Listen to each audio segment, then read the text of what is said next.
los miembros de la iglesia, porque lamentablemente, pues, el grave problema que ha tenido la iglesia del Señor desde sus comienzos ha sido la mala interpretación de la palabra del Señor. Esa mala interpretación ha traído como consecuencia errores doctrinales tremendos. ¿Ok? Voy a compartir pantalla, hermanos. Pantalla 1. Ok, errores doctrinales que han perjudicado seriamente la fe en los primeros siglos de la iglesia, pero hoy en día vemos pues un enorme problema religioso en todo el mundo. Y ese problema religioso tiene que ver con que todos dicen que creen en Cristo. ¿Ok? El desastre religioso que se ha manifestado en los últimos siglos con cientos de religiones que aseguran que son la iglesia de Dios y que sus doctrinas se fundamentan en la palabra de Dios. Todo el mundo dice eso. Nos obliga a nosotros, a la iglesia verdadera del Señor, a entender y comprender que es necesario, indispensable, que los verdaderos hijos de Dios interpreten correctamente la palabra de Dios. Esto lo notamos, hermano, inclusive dentro de la misma hermandad, cuando vemos que a veces hay conflictos por algunas interpretaciones bíblicas.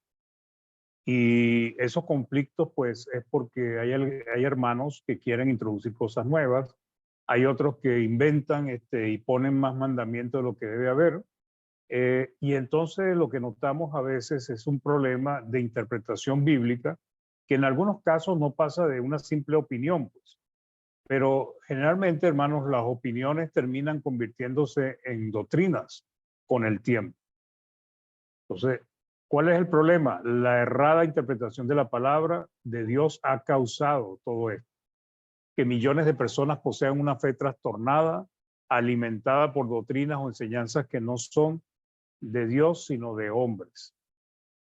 Las falsas doctrinas están llevando a muchas personas a la perdición por no interpretar correctamente la palabra de Dios y por confiar en las enseñanzas de sus líderes. ¿Cómo podemos nosotros distinguir este problema, hermanos? Por todas las personas que uno le predica, pues. Ustedes tienen personas a quienes les predican que vienen de otras religiones y generalmente rechazan, contradicen, no aceptan lo que dice la palabra de Dios con esa sencillez con que uno debería aceptarlo. ¿Y cuál es su problema? Que ellos creen firmemente que lo que ellos han recibido, las doctrinas que han entendido, son la verdad. Entonces, cuando se le viene a mostrar la palabra del Señor, pues no la aceptan con facilidad y eso forma parte de lo que ha sido la voluntad de Dios. O sea, Dios le ofrece la salvación a todo el mundo, pero solamente se salvarán aquellos que crean en la palabra y la obedezcan. Así de simple. No hay mucho que ahondar ahí, no hay muchas vueltas que darle. Entonces, en el 2018, el 33% de la población del mundo profesaban creer en Cristo. Un tercio de la población del mundo, o sea que estamos hablando de mucha gente. Si el porcentaje se mantiene hasta el 2022, 2023, quiere decir que actualmente debe haber alrededor de unos 2.700 millones de personas que dicen que creen en Cristo como su Salvador. Entonces, ¿por qué tanto error? ¿Por qué tanta confusión? Hay adventistas, pentecostales, presbiterianos, Nueva Era, metodistas, bautistas, bueno, y dentro de cada religión de esa, entonces hay una subserie de sectas que han surgido de ellas mismas. ¿Y cuál es el problema? ¿En dónde dónde radica el problema? El problema radica, hermanos, en la mala interpretación de la palabra de Dios. Ese es el problema. Y en un corazón endurecido que impide que las personas vean la verdad, pues. Segunda de Pedro, en su capítulo 3, versículo del 15 al 16, dice: y tened entendido que la paciencia de nuestro Señor es para salvación, como también nuestro amado hermano Pablo, según la sabiduría que le ha sido dada, os ha escrito.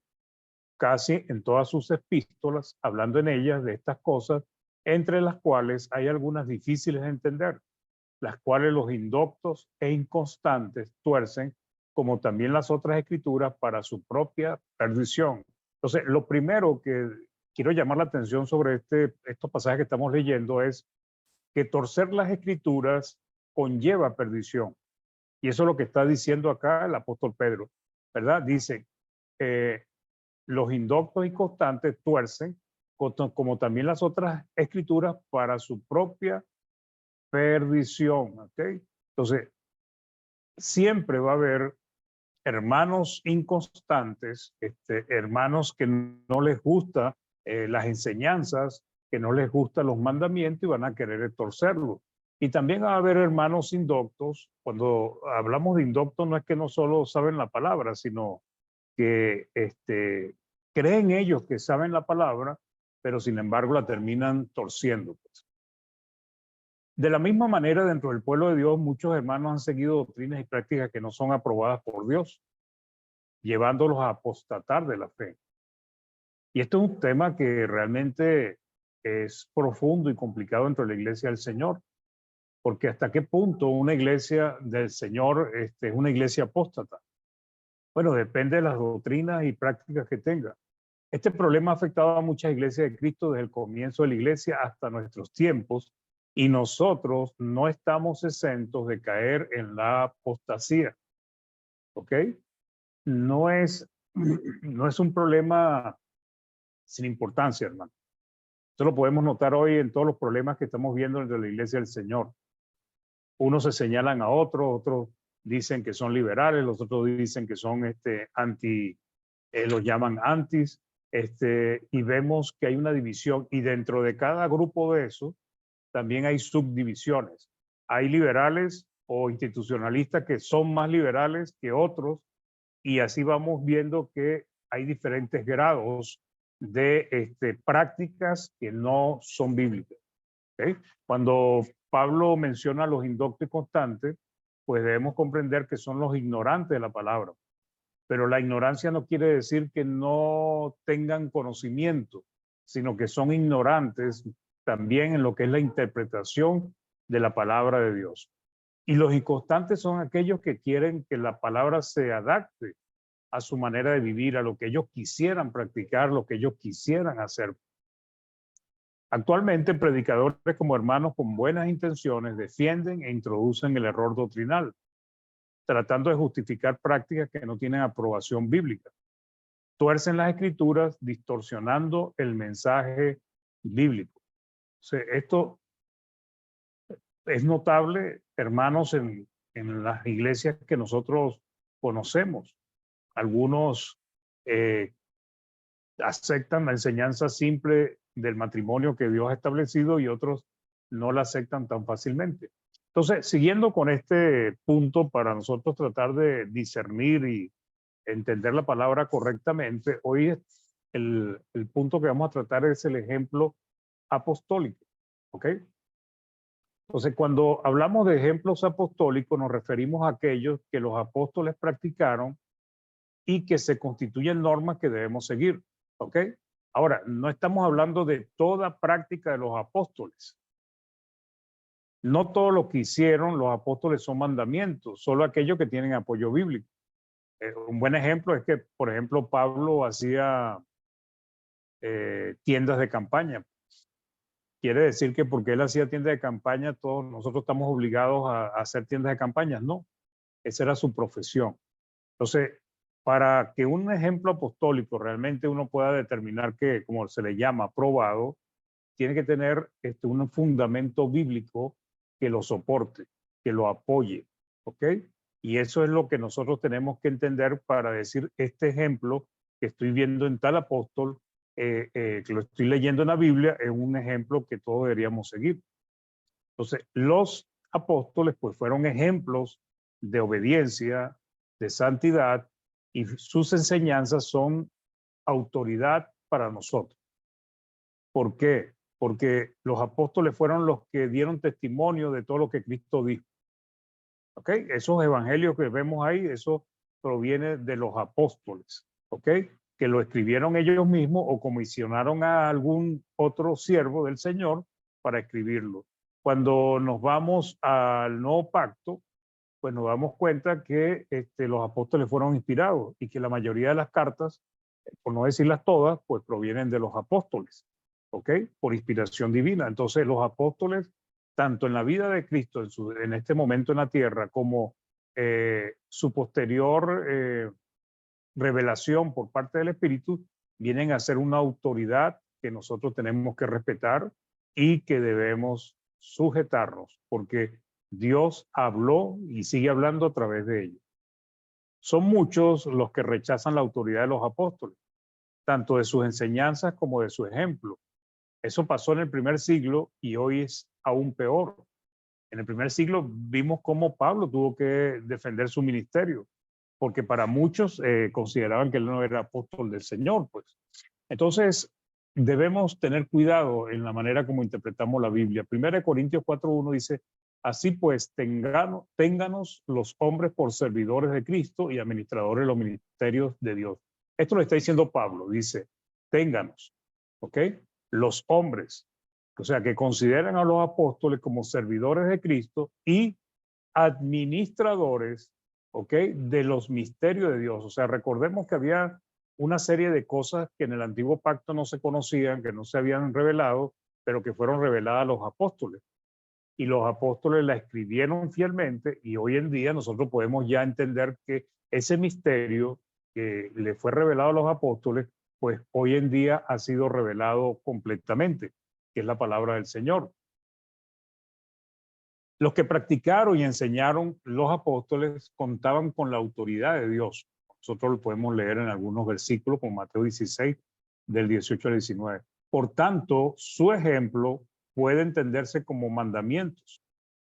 Lo que los apóstoles ataran o desataran en la tierra sería autorizado o desautorizado en el cielo. Eso es lo que significa atar o desatar. Es si ellos ataban algo en la tierra, en el cielo era atado inmediatamente. Y si ellos desataban algo en la tierra, en el cielo era desatado. O sea, ellos tenían autoridad, pues, y esa autoridad provenía sencilla y simplemente de Dios. Efesios 2:20 dice, edificados sobre el fundamento de los apóstoles y profetas, siendo la principal piedra del ángulo Jesucristo mismo. Entonces, ¿cuál es el fundamento de los apóstoles y de los profetas?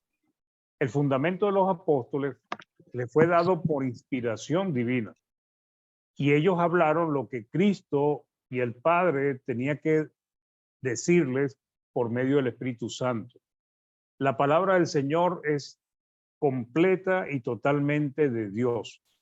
Ahí se ha involucrado el Padre, el Hijo y el Espíritu Santo en diferentes roles, de diferentes maneras, pero los tres son uno en cuanto a lo que se ha revelado y lo que se ha enseñado en la palabra del Señor. Entonces, debemos ser edificados, debemos crecer en el fundamento de los apóstoles. Los apóstoles cometieron errores, pero fueron corregidos, como el ejemplo de Pedro cuando fue reprendido por Pablo. Ellos fueron y son ejemplos para todos los creyentes, y eso es importante. Hoy en día, por ejemplo, las religiones que son pentecostales, cuando uno le habla de los mandamientos de los apóstoles, especialmente los de Pablo, lo rechazan completamente. Rechazan. Algunos se atreven a decir que Pablo era un machista, otros se atreven a decir que eso no tiene aplicación hoy en día, pero sin embargo ellos dicen que respetan a Dios. Entonces, nosotros tenemos que imitar a los apóstoles. Pablo fue un ejemplo de dedicación, de santidad, de fe, de compromiso en las cosas del Señor.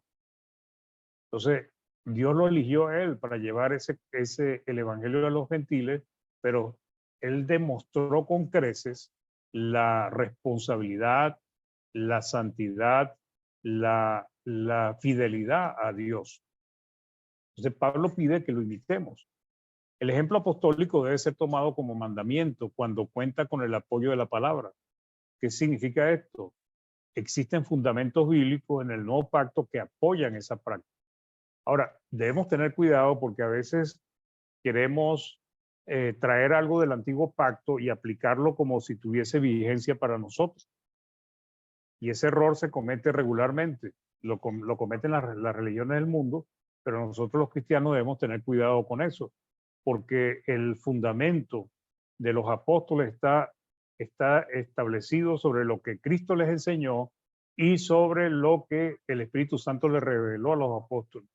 El antiguo pacto es importante para nosotros porque nos ayuda a comprender, nos ayuda a entender inclusive el nuevo pacto, nos ayuda a entender cuál fue el propósito por el cual Dios mandó todos esos mandamientos y ordenanzas al pueblo de Israel, que estaban apuntando a algo superior y era al nuevo pacto y a la venida del Mesías, el Cordero de Dios que quita el pecado del mundo. ¿Ok? Entonces, nos dice,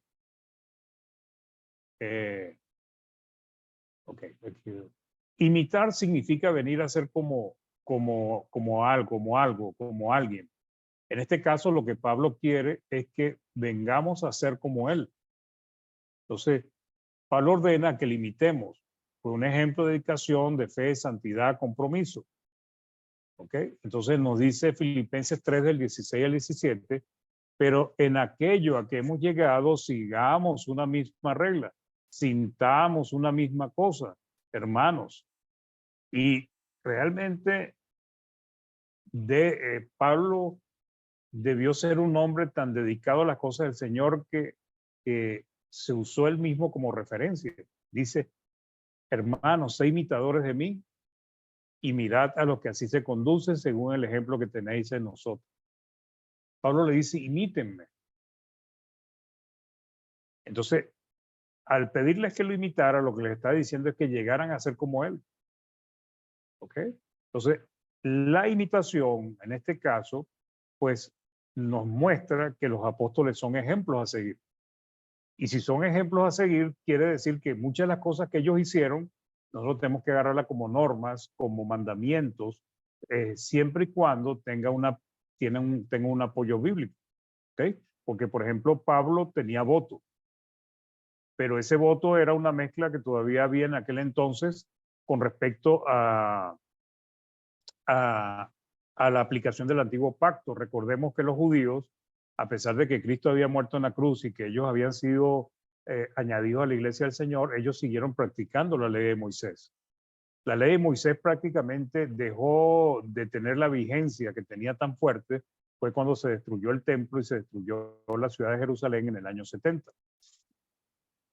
Primera de Corintios 4, del 16 al 17 dice, por tanto os ruego que me imitéis.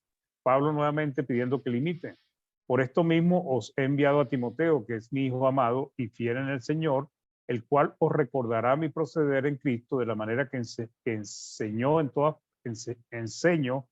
todas partes y en todas las iglesias. Entonces, el mensaje de Pablo es que lo imitemos.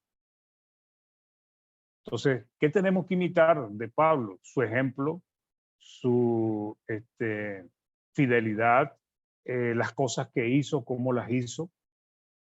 Y nosotros debemos buscar la manera de imitar a Pablo, porque él lo está pidiendo y no lo piden una sola oportunidad, sino que en 3 oportunidades. En 1 Corintios 11:1 dice, sé imitadores de mí, así como yo de Cristo. Entonces, ¿por qué debemos imitar a Pablo? Porque Pablo imitaba a Cristo. Pablo imitaba a nuestro Señor. Y él dice, imítenme a mí, pues, porque su excelente y maravilloso ejemplo realmente tenía que ser obedecido. Entonces, habiendo hecho esta introducción con respecto a la actividad y responsabilidad de los apóstoles y el ejemplo que nosotros debemos imitar, vamos a analizar 2 o 3 ejemplos, si no da tiempo, para que aprendamos pues cómo deberíamos nosotros establecer lo que es el ejemplo apostólico aprobado. El primero vamos a estudiar es la Cena del Señor. ¿Sí? Entonces, la Cena del Señor debemos hacerla por mandato de Cristo, ¿ok? A sus discípulos, a quienes les pidió que lo hicieran en memoria de Él. ¿Se acuerdan? Lo que enseñan los evangelios. Fue establecida durante su última Pascua con algunos de los elementos de ella, que era el pan sin levadura y el jugo de la vid. Entonces, Cristo le pidió en ese momento a sus discípulos que hicieran eso en memoria de él. Entonces, al pedir Cristo que lo hiciera en memoria de él, él estaba estableciendo el mandamiento. ¿Ok? Cristo dio un mandamiento. Había que celebrar la cena del Señor. Ahora, él no dijo cuándo, cuántas veces, de qué manera. No, él no dijo eso, sino que sencillamente que lo hicieran en memoria de él. Nos dice Pablo en 1 Corintios 11, el 23 al 26, versículos que conocemos perfectamente, porque yo recibí del Señor lo que también os he enseñado.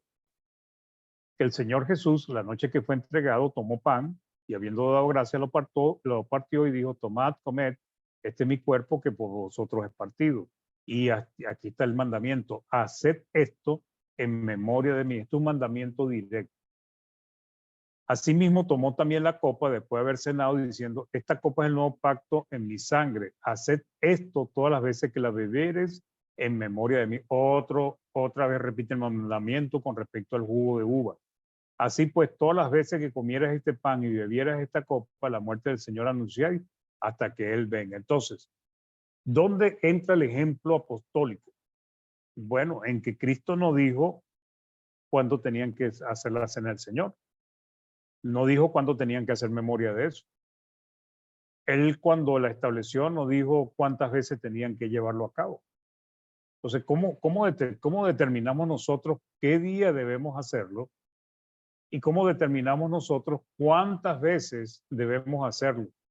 ¿Una vez a la semana? ¿Una vez al mes? ¿Una cada 3 meses? O como los testigos de Jehová, una cada año. ¿Ok? Entonces ahí es donde entra lo que es el ejemplo apostólico. Los cristianos del primer siglo perseveraban en la doctrina de los apóstoles, en el partimiento del pan y en la comunión unos con otros. Ahora, este partimiento del pan hay que diferenciarlo en que cuando dice que ellos partían el pan y comían con sencillez, pues, en sus casas.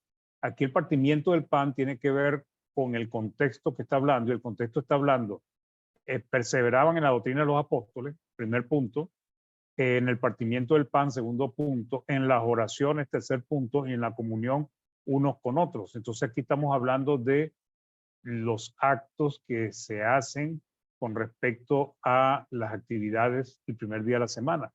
Sin embargo, aquí no dice primer día de la semana por ningún lado, ¿ok? Vamos a seguir estudiando esto.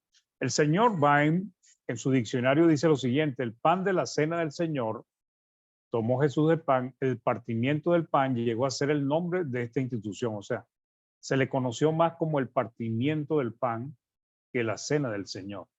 La cena del Señor es un término que usamos nosotros hoy mucho, pues. Pero cuando vemos en la palabra de Dios, lo que vemos es el partimiento del pan. Así se conocía en la antigüedad. Hechos 2:42 dice, pues, y perseveraba en la doctrina de los apóstoles, en la comunión unos con otros, en el partimiento del pan y en las oraciones. ¿Ok? Entonces, este partimiento del pan era en participar de la cena del Señor. Cuando dicen perseveraban, era una práctica constante de ellos. ¿Ok? Entonces, aquí en Corintios nos enseña, en 1 Corintios 10:16 dice, la copa de bendición que bendecimos no es la comunión de la sangre de Cristo, el pan que partimos no es la comunión del cuerpo de Cristo. Entonces, aquí está diciendo, hermanos, aunque está hablando del problema de los demonios y todo eso, de lo que se le ofrecía a los demonios, sin embargo nos está enseñando una gran realidad y es el hecho de que participar de la sangre de Cristo, o sea, el jugo de uvas, y participar del pan es una comunión. O sea, es algo que se hace en común acuerdo unos con el otro. Por eso es que nosotros nos reunimos el primer día de la semana para partir el pan, porque es algo en lo cual nos hemos puesto de acuerdo. Entonces, aquí lo que nos estamos notando es que es una comunión. Entonces, ¿en qué día debemos nosotros participar de ese pan y de ese jugo de la vid? El hermano J.W. McGarvey, él tiene muy buenos comentarios sobre el libro de los Hechos y otros dice lo siguiente en su comentario bíblico. Al instituirse originalmente la Cena del Señor, ¿ok? Cuando la estableció Cristo, dice, nada se dijo de la frecuencia con que se había de observar. Si ustedes ven en los evangelios, no dice con qué frecuencia debemos tomarlo. Las palabras del Señor fueron, haced esto todas las veces que bebiereis en memoria de mí. Si nada más se hubiera dicho esto que acabamos de leer, cada congregación juzgaría de por sí la frecuencia a observarla. ¿Qué quiere decir? Si no hubiese más información, sino lo que Cristo dijo, entonces cada congregación podía determinar libremente cuántas veces participa en el mes en la Cena del Señor. Pero resulta que no es la única información que tenemos. Sigue diciendo McGarvey, pero después fueron los apóstoles guiados por el Espíritu Santo en esto, como lo fueron en otros asuntos que el Señor dejó indefinidos en su enseñanza personal, y nos guiamos por el ejemplo de ellos. Entonces, ¿de dónde sacamos nosotros que debemos participar de la Cena del Señor una vez a la semana, el primer día de la semana? Del ejemplo apostólico, hermanos. Poco se dice sobre el tema, porque si ustedes se dan cuenta, la mayoría de las religiones lo practican como les parece. Pero la Iglesia de Cristo, hasta donde yo tengo conocimiento, es la única que lo toma cada primer día de la semana. Hay otras, pero son muy pocas, otras religiones que también lo hacen, pero son muy pocas. Entonces dice, pero ese poco es decisivo en favor de la observancia semanal de esta ordenanza, ¿ok?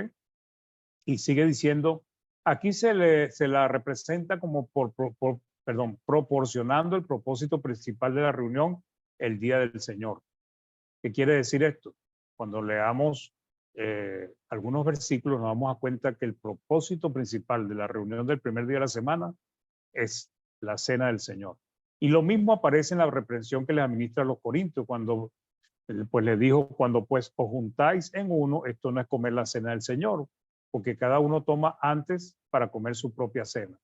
Entonces, había un error fuerte, gravísimo, en la iglesia de Corinto, y era que ellos se juntaban para tomar la cena. Ese era el propósito, hermano. Ellos se juntaban para tomar la cena. Entonces dice, cuando pues os juntáis en uno, esto no es comer la cena del Señor. Porque ellos se juntaban para comer la cena del Señor, pero lo hacían de una manera desordenada. Porque cada uno toma antes para comer su propia cena. Y este era el desorden que tenía la iglesia en Corinto. Pero ¿qué nos enseña este pasaje? Que ellos se juntaban era para tomar la cena del Señor. Ahora, este no es un ejemplo apostólico. El ejemplo apostólico es en Hechos 27. Entonces nos dice, por ejemplo apostólico, el memorial debe hacerse el primer día de la semana, que viene siendo el domingo. Pablo y la iglesia ubicada en Troas se reunieron con un fin bien definido: partir el pan, cumplir con el mandamiento dado por Jesús a sus discípulos. Una de las razones por las cuales los cristianos deben reunirse el día domingo, el día del Señor, es para conmemorar la muerte de Jesús mediante el partimiento del pan y el jugo de uvas. Entonces, Hechos 27 dice, el primer día de la semana reunidos los discípulos. ¿Para qué se reunieron? Aquí lo dice, para partir el pan, para hacer el memorial. Aquí tenemos el ejemplo apostólico porque Pablo estaba involucrado en esto. Entonces, el primer día de la semana reunió a los discípulos para partir el pan. Pablo les enseñaba habiendo de salir al día siguiente y alargó el discurso hasta la medianoche. Entonces, estos versículos o este versículo tan sencillo, simple, pero tan contundente en la palabra, hermano.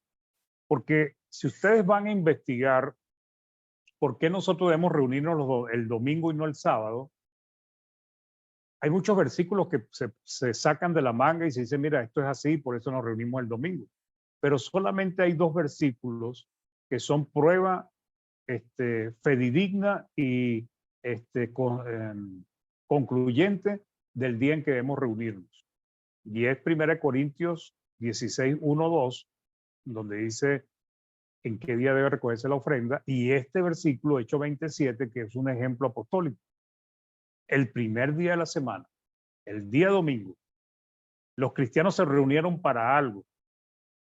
¿Para qué se reunieron? Para partir el pan, hermanos. Ese es el ejemplo apostólico. Ahora, dice acá la frecuencia con que deben reunirse. Claro, la frecuencia está, en Corinto dice, cada vez que se reúnen, esto no es tomar la cena. Ahora, ¿cuándo se reunieron estos discípulos? El primer día de la semana.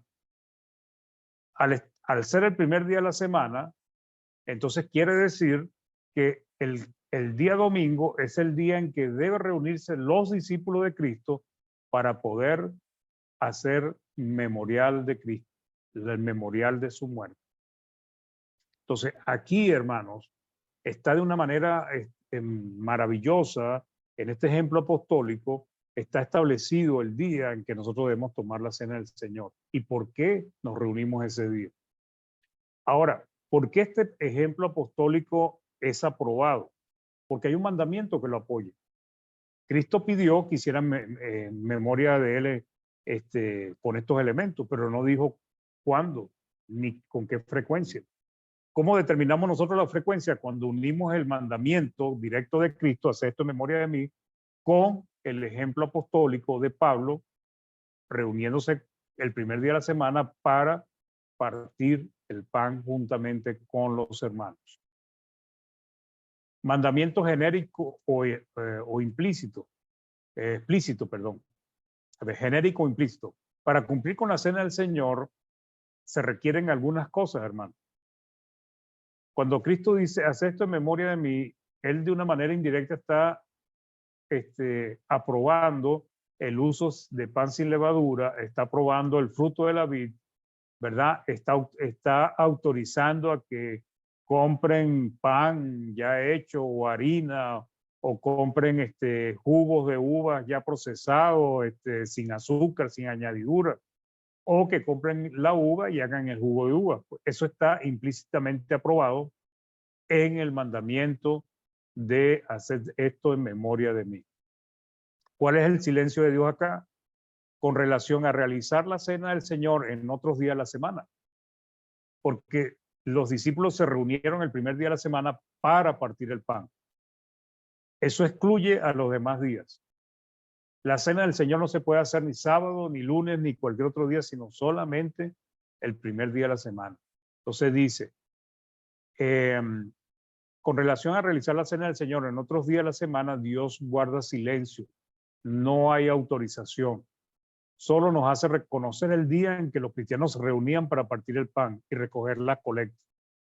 El día domingo, primer día de la semana. Por otro lado, hay grupos sectarios que observan el memorial cada mes, cada trimestre o cada año.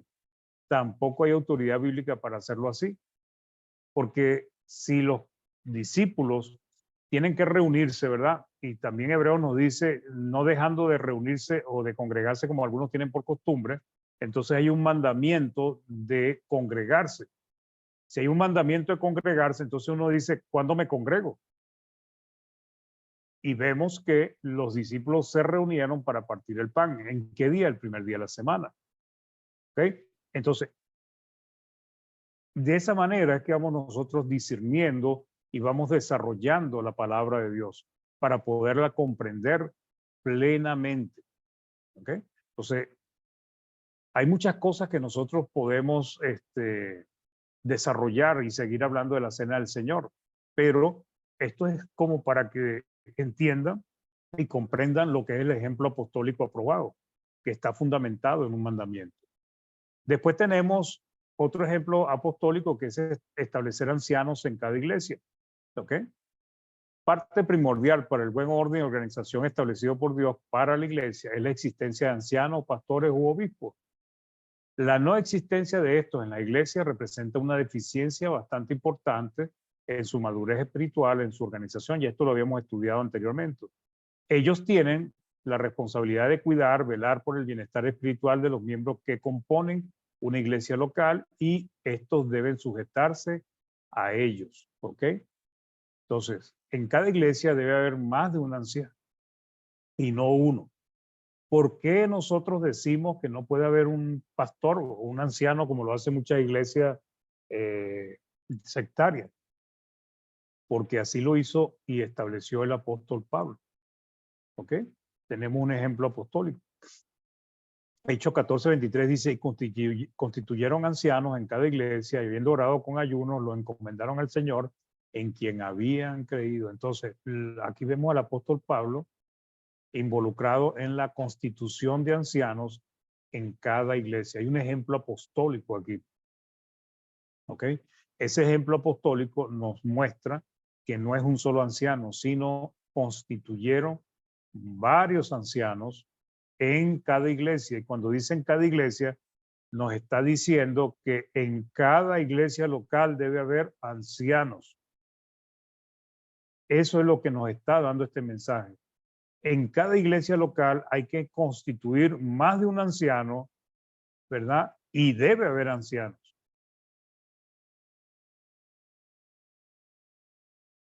Ejemplo apostólico, debe constituirse como mínimo 2 pastores o ancianos, pues, o obispos. La frase constituyeron ancianos denota pluralidad. Esto es más de uno. Estos deben cumplir los requisitos dados por Dios para llevar esta responsabilidad. Tito 1:5, y aquí está el mandamiento, por esta causa te dejé en Creta, para que corrigiese la deficiencia y establecieses ancianos en cada ciudad, así como yo te mandé. O sea, hay un mandamiento y hay un ejemplo apostólico aprobado. Hay que establecer ancianos, definitivamente es un mandamiento. Es un mandamiento, hermanos. Es un mandamiento que está por mandamiento directo de Pablo a Tito y es un ejemplo apostólico aprobado porque vemos al apóstol Pablo involucrado en la constitución de ancianos. La frase en cada iglesia determina que es mandamiento en todas las iglesias de locales que se establezcan ancianos. El silencio de Dios no autoriza que se constituya un solo anciano, ¿ok? Y tampoco autoriza que no haya ancianos, ¿ok? Eso es lo que estamos viendo. Ese silencio en los mandamientos de Dios no autoriza que se constituya un solo anciano, pero tampoco está autorizando que la iglesia no tenga ancianos. Podemos decir, como nosotros analizamos, que sí, hubo iglesias que existieron sin ancianos, pero ese no es el mandamiento. El mandamiento es que se establezcan ancianos. Hablemos de los sostenimientos de los ancianos y los predicadores del evangelio. También hay un ejemplo apostólico aprobado en eso, pues. ¿Ok? Entonces Jesús anunció que el obrero es digno de su salario. Esto es un tema que es importante tocar en las iglesias del Señor, hermano.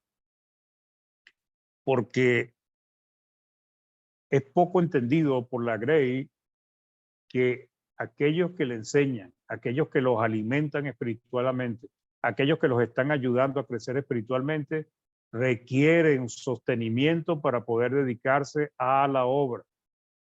Generalmente en las iglesias, a veces por no entender este tema, se generan conflictos, envidias y se toma en contra el que los está enseñando porque no entienden que él es un obrero que es digno de su salario.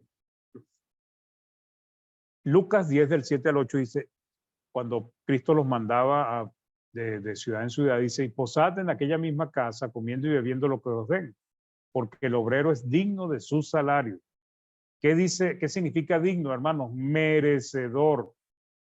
No os paséis de casa en casa, en cualquier ciudad donde entréis y os reciban, comer lo que os pongan por delante, ¿verdad? Primera de Timoteo 5, del 17 al 18 dice, los ancianos que gobiernan bien sean tenidos por dignos de doble honor, mayormente los que trabajan en predicar y enseñar. Entonces, cuando dice doble honor, es que también, además de tenerlos como ancianos, como sus pastores, además debe la iglesia preocuparse por apoyar a sus ancianos o a sus evangelistas. Entonces dice, pues la escritura dice, no pondrás bozal al buey que trilla y digno es el obrero de su salario. ¿Ok? Entonces el obrero es digno de su salario. Y Pablo nos ayuda a entender qué quiso decir Cristo en 1 Corintios 9, del 9 al 14, bastante largo, pero vamos a leerlo. Porque en la ley de Moisés está escrito, no pondrás bozal al buey que trilla, ¿ok? ¿Tiene Dios cuidado de los bueyes o lo dice enteramente por nosotros? Pues por nosotros escribió. O sea que esto, Pablo nos está revelando que cuando se dijo esto en el antiguo pacto, se estaba diciendo por nosotros, por aquellos que trabajan en la obra. Entonces dice, pues por nosotros se escribió, porque con esperanza debe arar el que ara. O sea, el que trabaja espera recibir algo a cambio, y el que trilla con esperanza de recibir del fruto. Si nosotros sembramos entre vosotros lo espiritual, dice Pablo, ¿verdad? El alimento espiritual es gran cosa. Si cegáremos de vosotros lo material, desde luego que no. Si otros participan de este derecho sobre vosotros, ¿cuánto más nosotros? Pero no hemos usado de este derecho. Entonces, fíjense, es un derecho, sino que lo soportamos todo por no poner ningún obstáculo al Evangelio de Cristo. ¿No sabéis que los que trabajan en las cosas sagradas comen del templo y que los que les sirven del altar participan? Así también ordenó el Señor a los que anuncian el Evangelio, que vivan del Evangelio. ¿Ok? Entonces, aquí vemos una serie de mandamientos y de explicaciones que nos está hablando. Ahora, ¿de dónde debe salir el dinero? ¿Quién debe sostener a sus ancianos, a sus predicadores? ¿Ok? Y entonces acá viene el ejemplo apostólico de Pablo. ¿De dónde y cómo se obtiene el dinero? Pablo nos enseña el ejemplo apostólico. Filipenses 4, del 15 al 18 dice, y sabéis también vosotros, oh filipenses, que al principio de la predicación del Evangelio, cuando partí de Macedonia, ninguna iglesia participó conmigo en razón de dar y recibir, sino vosotros solos. Pues aún a Tesalónica me enviaste una y otra vez para mis necesidades. No es que busque dádivas, sino que busco fruto que abunde en vuestra cuenta. Pero todo lo he recibido y tengo abundancia. Estoy lleno, habiendo recibido de Epafrodito lo que enviasteis, olor fragante, sacrificio acepto, agradable a Dios. Pablo lo está diciendo acá que la iglesia de Filipo lo ayudaba, lo sostenían para su obra del evangelio. Entonces, ¿de dónde sale el dinero para apoyar a los obreros de la viña del Señor, a los ancianos, diáconos y evangelistas? Debe salir de la iglesia. Generalmente las iglesias en Latinoamérica son iglesias que tienen pocos recursos, pero las iglesias en Norteamérica han tenido siempre ese amor y esa buena disposición de apoyar a muchos hermanos, a muchas iglesias, porque apoyando al evangelista apoya a la iglesia en muchos países. Pero el ejemplo apostólico nos dice que eso es aprobado, eso está bien. El obrero es digno de su salario. Segunda de Corintios 11, del 8 al 9 dice, he despojado a otras iglesias, vuelve a decir Pablo, recibiendo salario para serviros a vosotros. O sea, otras iglesias apoyaban a Pablo para poder evangelizar, enseñar y edificar a los hermanos en Corinto. Y cuando estaba entre vosotros y tuve necesidad, a ninguno fui carga. O sea, él no molestaba a la iglesia de Corinto. Pues lo que me faltaba lo supieron los hermanos que vinieron de Macedonia. Y en todo me guardé y me guardaré de seros gravoso. La iglesia en Corinto realmente tenía la responsabilidad de sostener a Pablo. Pero como no tenían esa disposición, como Pablo no quiso como imponerle cargas, sino que surgiera de parte de ellos. Sin embargo, otras iglesias sí asistieron, sí ayudaron a Pablo para que él pudiera llevar adelante su obra de evangelización. Entonces, el ejemplo apostólico, los predicadores del evangelio, sean ancianos o evangelistas, deben recibir ayuda para su sostenimiento. Son dignos de su salario, de su sustento. Y quien debe ayudarlo son las iglesias, los mismos miembros de las iglesias, en diferentes partes, en diferentes países, pero mayormente la responsabilidad debería estar sobre la iglesia local, porque esa iglesia local está recibiendo la ayuda espiritual de aquel que le enseña. Mandamiento genérico o implícito. Es lógico que sea dinero en físico, ¿no? Enviado por medio de hermanos de la misma iglesia o por medio de transferida a sus cuentas. Lo importante es que el obrero disponga de los recursos para cubrir sus necesidades básicas y pueda dedicarse a la obra del Señor. El silencio de Dios, no hay autorización para institutos, ¿verdad? Ni iglesias patrocinadoras que reciban las ofrendas de otras iglesias y distribuyen el dinero, ¿verdad? O sea, ellos son la iglesia patrocinadora es la que decide a quién le paga y a quién no le paga. Ni hermanos que operen como administradores del dinero de varias iglesias, ese es otro problema. En esto, los hermanos liberales no se sujetan a las declaraciones explícitas, mandamiento directo y ejemplo apostólico que tenemos nosotros en la palabra. Para concluir, hermanos, hay otros ejemplos apostólicos para estudiar y son muchos. Pues algunos están relacionados, por ejemplo, con la ofrenda y la benevolencia, la evangelización y la enseñanza, el bautizo y el plan de salvación, cómo elegir obreros para el servicio de la iglesia. Tenemos ejemplo apostólico, cooperación de predicadores de una iglesia a otro, pero no es el propósito del estudio revisar y analizarlas todas. Lo explicado en la enseñanza debe servir para cada uno de los oyentes o lectores de este estudio para tener la capacidad de evaluar cada uno de esos mandamientos, ejemplos apostólicos. Es un mandamiento imitar a los apóstoles. Ellos obraron por inspiración divina. No obstante, debemos determinar cuál de sus obras son vinculantes, o sea, como mandamiento, y cuáles no lo son. Por ejemplo, Pablo hacía tiendas para mantenerse. Eso no es vinculante. No estamos obligados a copiar la profesión del apóstol Pablo. Sí hay prácticas que tienen que ver con la forma como la iglesia y los cristianos deben llevar a cabo sus responsabilidades. Y en eso sí hay vinculación. El ejemplo apostólico que debe ser tomado como mandamiento a cumplir debe estar apoyado por otros mandamientos o por el contexto bíblico. Este era el mensaje, mis queridos hermanos, con respecto a este tema tan importante que es el ejemplo apostólico aprobado. Hermano Jaime, gracias.